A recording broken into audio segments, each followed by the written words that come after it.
Bienvenue sur La Voie de la Nutrition, le podcast qui vous dit tout sur la nutrition et le bien-être. Je suis Julia, diététicienne nutritionniste, et je suis là pour vous partager mes connaissances et vous parler des sujets qui vous intéressent.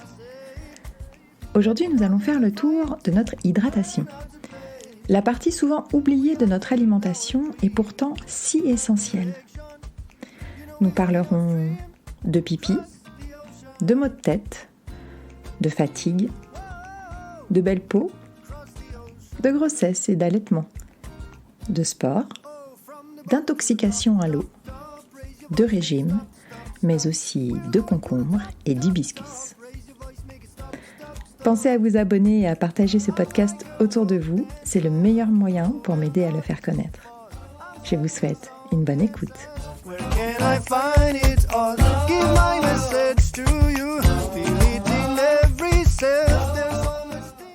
Vous le savez peut-être, notre corps est en moyenne composé de 70% d'eau. Et cette eau est simplement indispensable à notre survie, rien que ça. Et oui, ces petites molécules de H2O sont l'essence même de notre être, de notre vie. Notre corps a besoin d'eau à chaque seconde pour réaliser toutes les réactions métaboliques qui font que nous sommes tout simplement en vie. Il y a 3 règles, ou plutôt une règle des 3, que j'aime bien donner pour illustrer l'importance des choses. Nous avons 3 éléments indispensables à notre survie. L'air, l'eau et les nutriments, la nourriture. Oui, Netflix et les smartphones n'en font pas partie. Nous pouvons passer 30 jours sans manger. Nous pouvons passer 3 jours sans boire. Et 3 minutes sans respirer. Oui, Stéphane Mifsud, qui détient le record du monde en apnée, qui doit être de 11 minutes et 35 secondes si je ne me trompe pas, pourrait émettre un doute raisonnable sur ces 3 minutes de survie. Mais l'ordre de grandeur reste quand même identique. Oui, désolé Stéphane, 11 minutes 35 secondes, c'est beaucoup, mais c'est peu quand même. Tout ça pour dire que, contrairement à ce que nos comportements modernes pourraient nous faire croire, si je ne mange pas de suite, je meurs, vite, un distributeur, vite, un Uber Eats, vite, un tacos. C'est plutôt notre hydratation, la grande oubliée de ce siècle et de notre santé. Mais à quoi sert l'eau dans notre corps ? L'eau permet de maintenir notre volume sanguin, qui est le véhicule de transport de notre corps pour tout. À commencer par l'oxygène pour nos muscles et notre cerveau, pour les nutriments qui fournissent l'énergie à toutes nos cellules, car notre sang est composé à 50% d'eau. L'eau aide à éliminer les déchets de notre corps. Toutes les toxines produites lors des réactions physiologiques, comme la digestion, mais aussi les résidus de médicaments, l'activité physique, le stress, la grossesse, la maladie, la fièvre, la perte de poids. Et oui, tout ceci via les reins qui vont pouvoir, grâce à l'urine, qui elle est composée à 95% d'eau, les faire sortir de notre corps par la petite porte. Elle sert aussi à réguler la température. Au-delà de 37,8, le corps déclenche la transpiration pour permettre au corps de se rafraîchir, et ceci que ce soit dû à une cause interne, comme de la fièvre, ou externe, comme une activité sportive, une exposition à la chaleur ou au soleil. L'eau est indispensable à la pratique du sport et à nos performances. 1% de déshydratation, c'est 10% de baisse des capacités physiques. 2%, 20%, etc. L'eau nous sert aussi à réfléchir. Et oui, notre cerveau est composé à 85% d'eau. Et comme pour nos capacités physiques, 1% de déshydratation entraîne 10% de baisse des performances cognitives. Il a été démontré que la déshydratation entraînait une baisse de la vigilance, de la concentration et une accentuation de la fatigue, de la somnolence et de l'anxiété. Rien que ça. Autant de désagréments qui peuvent être si simplement évités. Certaines eaux minérales apportent des minéraux comme le calcium. Cela peut s'avérer une source très utile de complémentation pour les personnes, par exemple, ne consommant pas de produits laitiers ou durant une période en besoin accru, comme l'allaitement ou la croissance. Et pour finir, l'eau nous aide à avoir une belle peau. Et oui, la peau, elle, est composée à 80% d'eau. Certes, il n'y a rien de vital à avoir une belle peau hydratée, élastique, plus résistante aux agressions extérieures, avec un teint clair, frais et lumineux en s'hydratant correctement. Alors je dis, pourquoi se priver ? Pour le corps, le but est encore une fois de garder l'équilibre, cette fameuse homéostasie, pour garantir un fonctionnement optimal. Il va donc falloir équilibrer la balance entre les sorties hydriques et les entrées. Commençons par les sorties et voyons comment et combien nous perdons d'eau chaque jour. Tout d'abord, il y a la diurèse, le pipi, qui en moyenne représente 1,3 à 1,5 litres au quotidien. Puis il y a les selles, qui peuvent compter jusqu'à 1 demi-litre d'eau par jour. Ensuite, la transpiration et la respiration, qui peuvent, elles, consommer jusqu'à 1 litre d'eau par jour. En moyenne, nous sommes à 2,5 litres, à modérer en fonction de la température extérieure. Le chaud déshydrate autant que le froid. Et oui, quand il fait froid, on urine plus souvent du fait de la vasoconstriction. Alors, rien de barbare, juste le resserrement des vaisseaux sanguins. Mais du coup, on perd plus d'eau, donc on se déshydrate. En fonction aussi du taux d'humidité, du type et de l'intensité de l'activité physique, et j'en passe. Il y a aussi ce que nous mangeons et buvons. Les aliments trop gras, trop sucrés, trop salés. Voilà, j'ai l'impression de tourner une pub pour le PNNS là. Mais aussi l'alcool demande beaucoup d'eau à notre corps pour les traiter et les éliminer. Les facteurs qui interviennent sur notre perte hydrique quotidienne sont nombreux, mais au final, nous avons la main sur tous. Oui, vous êtes le maître de votre hydratation. Et si on y réfléchit bien, d'au moins 70% de votre corps. L'eau de notre corps est donc en permanence renouvelée. Mais il faut tout de même compter un cycle de 6 à 8 semaines pour un recyclage complet. D'où l'importance de varier ses apports en eau régulièrement pour que le corps prenne, comme au marché, ce dont il a besoin au passage. Et oui, car il y a différentes sortes d'eau. Il y a d'abord l'eau du robinet, souvent chargée en chlore, mais aussi en résidus de médicaments, de perturbateurs endocriniens, et très pauvre en minéraux. C'est pourquoi je conseille de la consommer filtrée, idéalement avec des cartouches de charbon ou des billes en céramique. Ça marche extrêmement bien. Il y a les eaux de source, qui sont des eaux souterraines, protégées, microbiologiquement saines et surtout sans adjonction ni traitement chimique. Elles ne contiennent ni minéraux, comme le magnésium ou le calcium, ni oligo-éléments, comme le fer, le zinc ou le cuivre. Et puis il y a les eaux minérales, elles aussi souterraines, protégées de toute pollution humaine, dont la concentration en minéraux et oligo-éléments est stable et qui lui confère des propriétés favorables à la santé. La composition varie d'une marque à l'autre.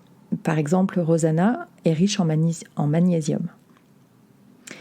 Il faut quand même veiller à ne pas consommer trop souvent des eaux fortement minéralisées. Pour vous y retrouver, c'est simple. Regardez les logos recommandés aux bébés.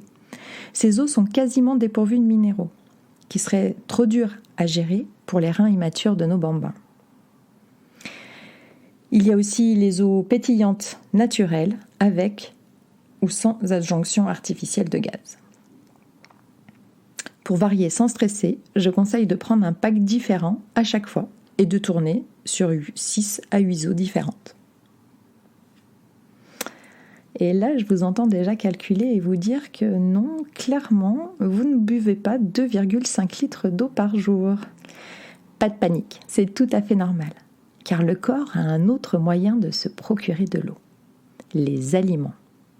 Et oui, c'est ce qu'on appelle l'eau de constitution des aliments, vs l'eau de boisson.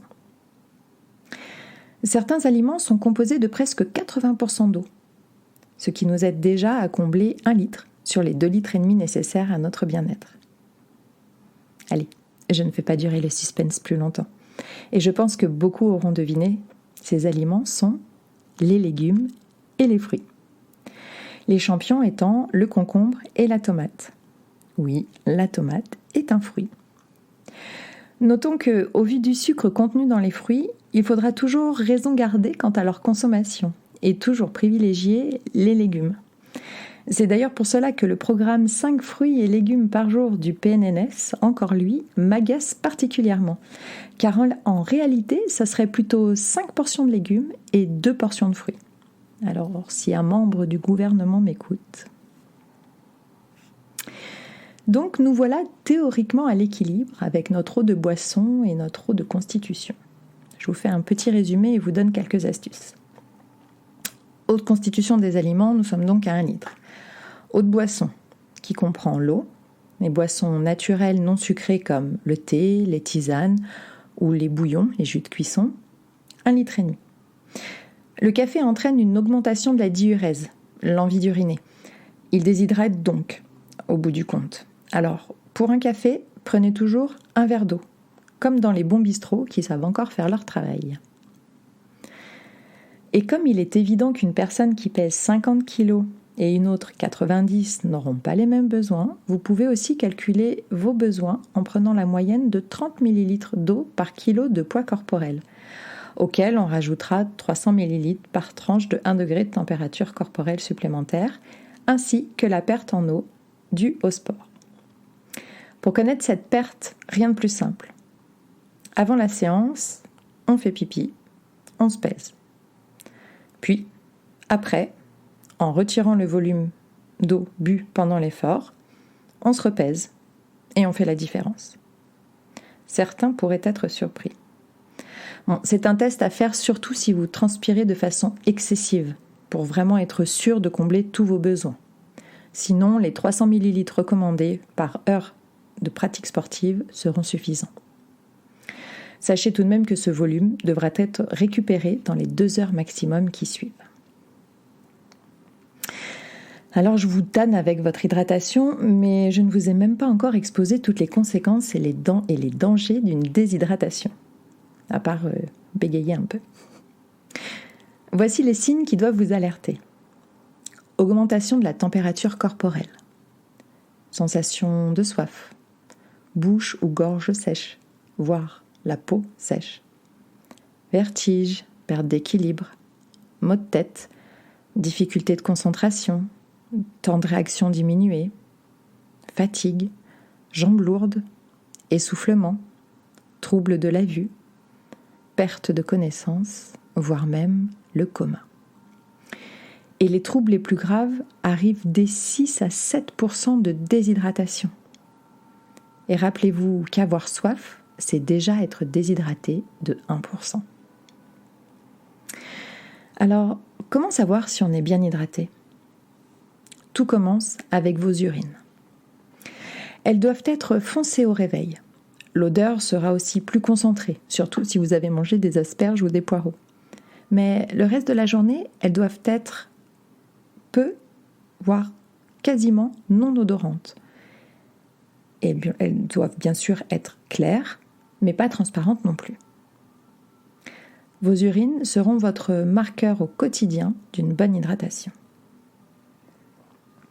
Ensuite, pour les cas un petit peu plus graves, il faudra faire attention à une soif intense, à des lèvres sèches, à des yeux un peu enfoncés dans les orbites, aux plis cutanés. Votre peau doit être élastique, c'est-à-dire que si vous pincez la peau de votre avant-bras, elle doit revenir rapidement en place et ne pas marquer de plis. Si votre peau marque un pli, il y a des risques de déshydratation. Vous serez attentif à une fatigue subite, une perte de force, une somnolence inhabituelle, une perte d'appétit, une petite fièvre, désorientation, étourdissement. Ces symptômes seront valables sur une déshydratation avancée pendant un coup de chaleur par exemple, ou arrivant suite à une période prolongée de mauvaise hydratation. Attention à nos personnes âgées, qui perdent souvent la sensation de soif, mais aussi à nos enfants, qui eux oublient de boire, et pour tous en cas de diarrhée et de vomissements importants. Dans ces cas-là, pour se réhydrater, il ne suffit pas de boire, car il faut aussi compenser la perte des minéraux. Privilégiez donc l'eau de cuisson de légumes, légèrement salée, plutôt que du coca dégazéifié ou de l'eau de cuisson du riz. Parlons un peu grossesse et allaitement. Il paraît que nous naissons poussière, je dirais plutôt que nous naissons eau. À 2 mois, le fœtus est composé de 97% d'eau, et à la naissance, le nourrisson est constitué de 70% d'eau. Pendant la grossesse, le volume sanguin de la maman augmente de 40%, sans compter le liquide amniotique qui va servir d'airbag et d'aire de jeu à notre petit être pendant 9 mois. Il faut donc augmenter sa consommation d'environ 1 demi-litre par jour, hors conditions particulières comme de la fièvre ou la canicule. Idem pour l'allaitement. Le lait produit est constitué à presque 90% d'eau. Là encore, la maman, toute miraculeuse qu'elle est, n'est pas magique et elle ne peut pas fabriquer de l'eau. Déjà qu'elle fabrique du lait. Donc, la consommation d'eau doit elle aussi s'adapter et être adaptée à la demande supplémentaire exigée par la lactation, soit entre 600 et 800 ml par jour. Autour des sportifs. Là encore, il y a de multiples facteurs à prendre en compte. Nous avons vu plus haut que la quantité de transpiration doit jouer un rôle sur le plan hydrique.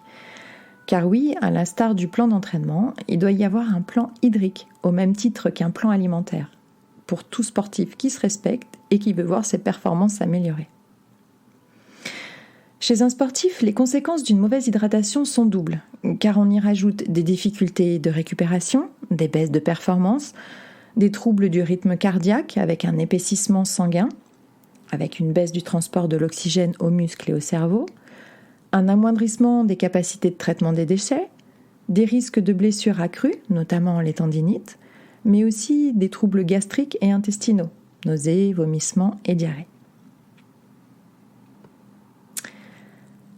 Et si on boit trop, qu'est-ce qu'il se passe ? Peut-on être victime de surhydratation ? De base, aucun risque vital à trop boire d'eau, car les reins peuvent filtrer jusqu'à presque 10 litres d'eau par jour sans que l'on ne constate de perte excessive de minéraux ou de fatigue rénale. Il y a eu de très rares cas chez les marathoniens qui ont souffert d'hypernatrémie, appelée encore intoxication à l'eau. Le problème est que l'on ne perd pas que de l'eau, comme je vous l'ai dit plus haut, quand on transpire. On perd aussi des sels minéraux, et notamment du sodium. Pourquoi pensez-vous que la sueur a un goût salé ? Et si vous n'avez jamais goûté votre sueur, regardez les auréoles blanches sur les vêtements. Ce n'est pas l'eau qui laisse ses traces, mais bien votre sel. Et ces sportifs de l'extrême se sont réhydratés en eau, mais sans sodium, ou en tous les cas pas assez, ce qui a entraîné une impossibilité au corps d'absorber et d'utiliser correctement cette arrivée d'eau, d'où cette intoxication à l'eau. Alors en plus, on parle de 10 à 20 litres d'eau pris sur quelques heures dans des conditions de pratique sportive extrêmes. Donc n'ayez pas peur de succomber et continuez à boire, mais faites-le bien. Car à ce jour, la déshydratation est plus dangereuse et surtout beaucoup plus fréquente que l'intoxication à l'eau. Boire trop d'eau peut aussi devenir pathologique. Au-delà de 5 litres par jour, sans activité sportive, il faut s'alerter, soit d'un trouble du comportement que l'on appelle la potomanie, soit d'un problème de diabète non diagnostiqué. Pour finir, parlons régime et hydratation. Alors, je vais en décevoir beaucoup, mais je vous dois la vérité absolue. Boire ne fait pas maigrir. Enfin, boire de l'eau. Enfin, boire de l'alcool non plus d'ailleurs. Cela peut même entraîner une dilatation excessive de l'estomac, qui pourra alors accueillir un bol alimentaire plus important, et donc vous faire manger plus. Cela diluera aussi les sucs gastriques qui sont présents dans l'estomac pour nous aider à digérer et à optimiser l'assimilation des nutriments. C'est pourquoi il est important de boire en petite quantité et non un demi-litre ou 1 litre d'un coup. Par contre, l'eau aide à éliminer les toxines engendrées par la perte de poids lorsque le corps utilise les graisses. Elle aidera aussi à combler certains apports en minéraux qui peuvent venir à manquer dans certains régimes restrictifs. Mais comme vous m'écoutez, vous n'êtes pas concerné, car vous savez que cela est dangereux et surtout inefficace. Et puisque l'on parle de perte de poids, sachez que le cerveau peut envoyer de mauvais signaux ou votre corps mal les interpréter. Et qu'une sensation de faim peut en réalité être simplement une sensation de soif. Pensez donc à vous hydrater régulièrement, en petite quantité, tout au long de la journée et dès votre réveil. Au départ, aidez-vous avec une alarme sur le téléphone ou des gadgets vibrants et lumineux à accrocher sur vos bouteilles. Si vous n'aimez pas l'eau, faites un effort. Mais vous avez aussi des recettes d'eau infusée sur mon site si cela peut vous aider. Pour ma part, l'eau de concombre, citron, menthe est un must, un incontournable de l'été. Mais l'eau de framboise, basilic et hibiscus n'est pas loin derrière. Alors, santé! Nous voilà arrivés à la fin de cet épisode et vous devriez, tout comme moi, avoir envie de boire. Alors, je vous laisse à votre gourde. Je vous dis à jeudi prochain. Prenez soin de vous. Raise your voice, make it stop, stop, stop. It's gonna be alright. Feel what I say. Get involved in the fight. Learn how to play. We have faith in our dreams and direction. You know we're going upstream and cross the ocean.